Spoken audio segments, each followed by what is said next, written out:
Opinion: why India needs a museum of Hindu art. Qatar is even more in the spotlight because of the ongoing talks there on the Gaza issue, but with the World Museum Day just gone by, it is also worthwhile to see the implications of the spectacular Museum of Islamic Art in Doha. As an exposition of the apparent grandeur and breadth of Islamic endeavor in the arts, the museum offers a very eloquent counter to the impression that the religion and its adherents have scarce respect for or interest in this field. However, visitors cannot help but notice that many of the exhibits are not Islamic at all but pre-Islamic. Once upon a time that chronology would have been enough to deem them un-Islamic in the eyes of the faithful, but there are clearly cleverer minds at work nowadays than the preachers of doctrinaire Islam that led the Taliban to blow up the Bamiyan Buddhas in Afghanistan in 2001 and also loot and destroy around 2,750 antiquities at the Kabul Museum. That led many around the world to fear for the future of all antiquities in museums in Islamic countries, as well the safety of pre-Islamic architectural and cultural heritage sites in territories in their control.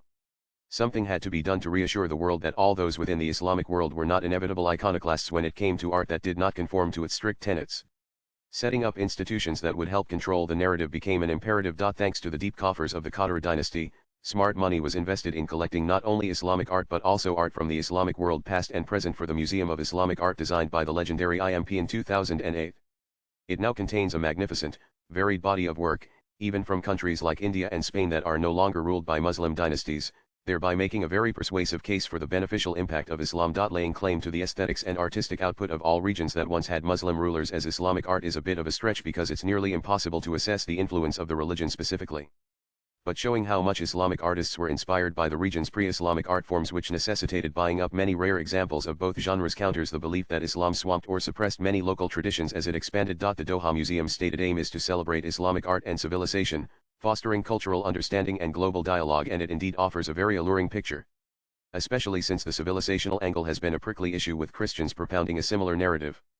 The Hagia Sophia's journey from 6th century church to mosque to museum back to mosque in 2020 in Istanbul, for example, points to their tussle for civilizational superiority. Art's connection to religion, and their role in a civilization has for long been very successfully expounded by the Christian world, with many of the landmarks of human advancement linked to it. Both the Renaissance and the Reformation periods that saw great progress in the arts challenged and renewed interest in the Christian faith and thus cannot be excised from its remarkable cultural legacy. Thus, positing Islam as a similar force is a bold initiative. There is no comparable single museum of Christian art, considering that religion reached all 5 permanently populated continents. Islam has not yet managed to establish control over the 2 Americas and certainly altered and affected the cultures of all those places.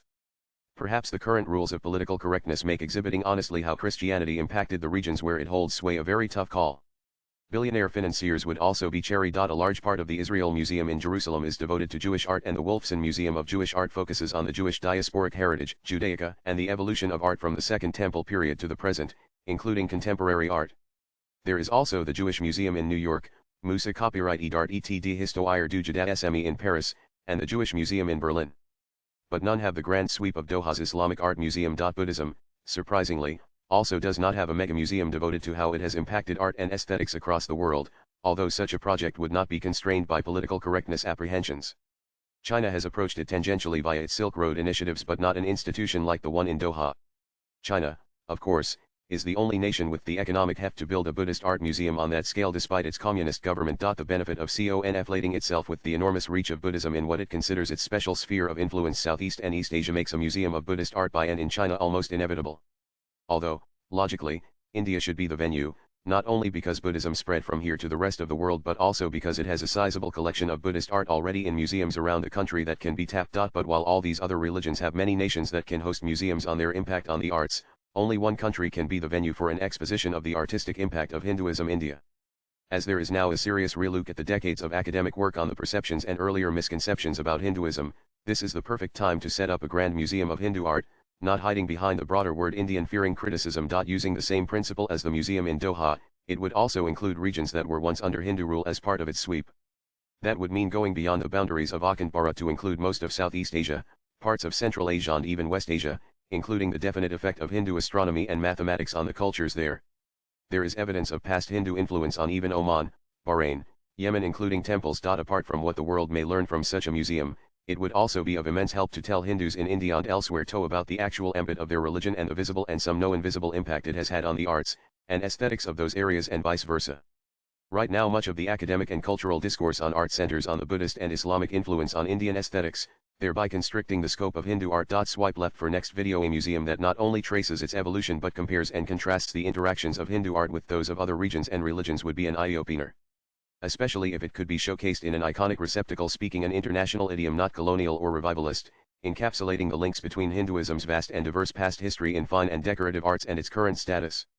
India needs a modern temple to Hinduism's art heritage. The author is a freelance writer. Views expressed in the above piece are personal and solely those of the author. They do not necessarily reflect News 18's views. Latest blogs.